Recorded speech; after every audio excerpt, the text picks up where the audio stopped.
Thank you so much for joining us here today and welcome to the channel. Crush ki matangdani crush na kari khali have na chingbo to yengasi. Now, I handa ki monthly ki thagatre. First week to thagalotrmina momentum do mang bu to thagatre. Stama meow. Ayo. Meow ayo. Taki Shema. Oh? Oh? Hayo. Dasa kitang tapak silura. Moje yok pada. Hoji kuti sa armna tapak silura. And I'll try to be regular. Duni. So let's see. Choose the obini card se karamba. Choose the biro. And kay khalino yang si. Ay idea hamla eh. Choose the obaze. Koy hodong ani sidaki manung damo choose the. Crush ki yang baje ani thoni yang ase pako ani thoni yang baje da option A se na aiki gray se option B se na black se amta no adu ko tumo ba amtanga si ani sida amam su store A B tum yang ase okay Grey kan bazing yang asi. First of all, nagi crush hose wakal da maybe khangam ba yai ko. Adi recently mi na ka hiram bugumba adi mara A khali bazing sina adi grey khali bazing sina grey hair ko. Grey khali bazing sina nang je pa me habni atra nang je pa me mong to bani ka na ko. Bu me mong sida hiram ba yai ba crush da. Aduna crush na hapetang kayo na jib kitang shocking oy balay dana ko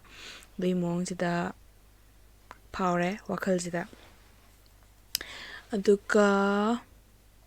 okay feelings adi maze hode khanjana ri ai wakal da khangdi khanga bu ko pam me se duga feelings yam kana power der gyan da ba kitang confusion pa adu mai mong se lai ko okay kitang clarity yo na kar ing si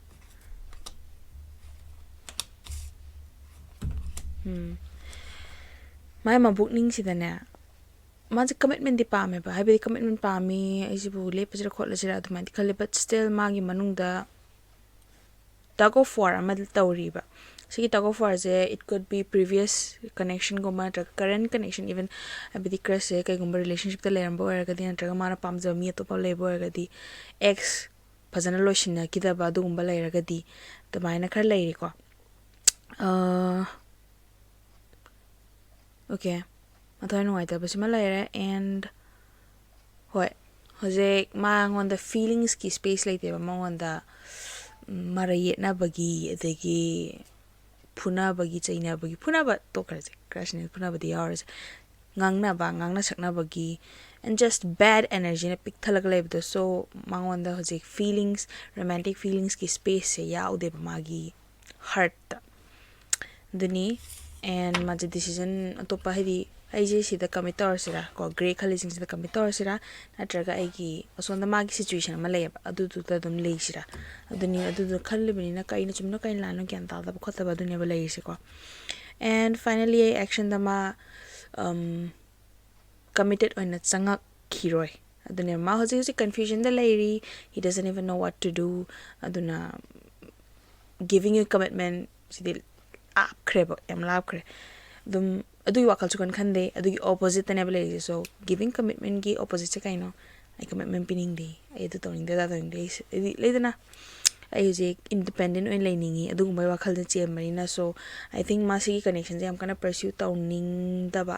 khandi khang ba du ma je ngak tinga ebo ko grey khali be jing jine kaino mana ipa me ba kaina ga thaja ba ngam da ba thaja ba phau da ba mina haira ga so even grazing in a hiram by ko id general reading in a makan yam grab situations it could be grey khalising in a direct ko propose to bugumba natraga grey khalising sigi friends mutual friends living in a high bugumba natraga grey khalibasing se noigi behavioral noigi acting da moigi mana bising khangtana mong da high ba ꯑꯗꯨꯃꯥꯏꯅ ꯀꯅꯥꯅꯣꯝꯗꯤ ꯍꯥꯏꯔꯗꯨ ꯃꯥꯁꯦ ꯉꯛꯑꯦꯕ ꯔꯤꯌꯦꯂꯥꯏꯖꯦꯁꯟꯁꯦ ꯂꯥꯛꯑꯀꯥꯟꯁꯤꯗ and then ꯃꯥ ꯈꯜꯂꯤꯁꯦ ꯑꯣꯏꯔꯝꯃꯣꯏꯗ ꯀꯥꯏꯅꯒꯀꯣ ꯃꯥꯅꯕꯨ ꯑꯩ ꯄꯥꯝꯒꯗ꯭ꯔꯅꯤ ꯀꯥꯏꯅ ꯑꯗꯣ ꯁꯣꯀꯤꯡ ꯑꯣꯏꯕ ꯃꯤꯅ ꯄꯥꯝꯕ ꯑꯣꯏꯔꯒꯁꯨ ꯃꯥ ꯍꯧꯖꯤꯛ ꯀꯅꯦꯛꯁꯟꯒꯤꯗꯃꯛꯇ ꯍꯤ ꯏꯁ ꯅꯣꯠ ꯔꯦꯗꯤ ꯑꯗꯨꯅꯤ ꯂꯩꯔꯤꯁꯦ ꯁꯣ ꯒ꯭ꯔꯦ ꯀꯤꯁꯇ ꯂꯩꯔꯦ ꯇꯦꯟꯇꯛ ꯇꯧꯔꯁꯤ ꯑꯦꯟ ꯍꯧꯖꯤꯛ ꯕꯤ ꯌꯦꯡꯉꯁꯤ ꯑꯣꯀꯦ ꯑꯣꯞꯁꯟ ꯅꯝꯕꯔ 2 ꯕ꯭ꯂꯦꯛ ꯈꯟꯕꯁꯤꯡꯒꯤ ꯑꯦꯛꯆꯨꯋꯦꯂꯤ ꯑꯩꯒꯤ ꯕ꯭ꯂꯦꯛ ꯑꯅꯤ ꯁꯨꯏꯀꯣ ꯍꯧꯗꯣꯡꯁꯦ ꯉꯁꯥꯏꯅ ꯑꯣꯏꯔꯤꯗꯨꯅ ꯃꯃꯤꯡ ꯔꯨꯕꯤ ꯀꯧꯏ okay back to the reading black khambajingi okay mai ningba thungde na khaliko regarding b khanbajing se b black okay black has ko black sing si no b do mars no it b jing je moi ki ꯄꯨꯛꯅꯤꯡꯗ ꯈꯣꯏꯗꯥꯕ ꯌꯧꯗ꯭ꯔꯦ ꯀꯔꯤꯒꯤꯅꯣ ꯃꯣꯏꯅ ꯄꯦꯟꯗ꯭ꯔꯤꯁꯦ ꯌꯦꯡꯁꯤꯀꯣ okay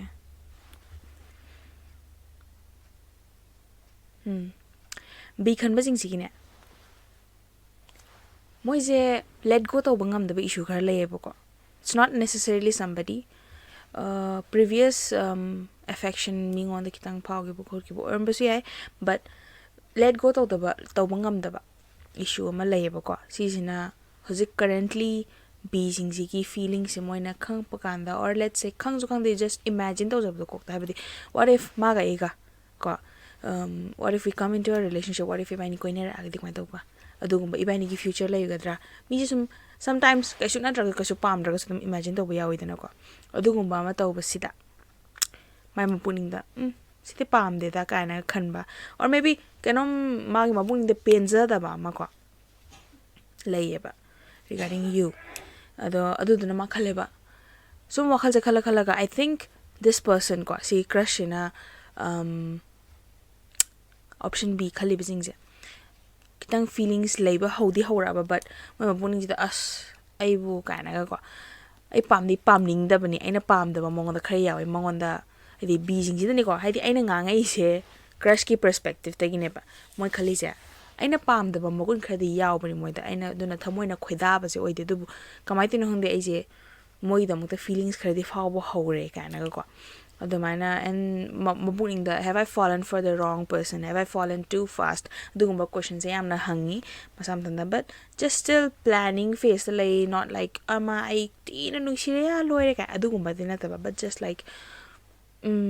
ay mangonda yani maybe I have some feelings for her or him ko kiting phaw budi taw adubu yam kana phaw budi ta adugumba mong sida lay ko and patience am later mini ko maze koina si hariba crush ma patience amna leite ngai ngamda mini hato tawba pot khini makse ko magi di kitang feelings pa horaba okay lockdown toraje hedi lockdown di quarantine te ko lockdown as in lock this down adugumba type ta si option de lock tawsalasi si option si da lepasi adumaina khangan ma mini ko but still si maina wakhalon je manung da khanja taraga suma pan thong na de ma ego khara ego na khara ngamna chapa mi haita duduna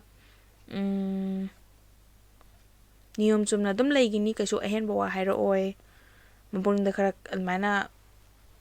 yamna tago for da mi ko ai lepusira ai ma pambra pamdabra adum chak taw leiba mai manung jida duni ado mapan thongdi olakhiro ego yam wangna lei and mana masa mathanda ko available oina laini mayamda hadi ama laina flirty energy ama laibata dani laisi let's see tungi action da kari lai 9 of Pentacles okay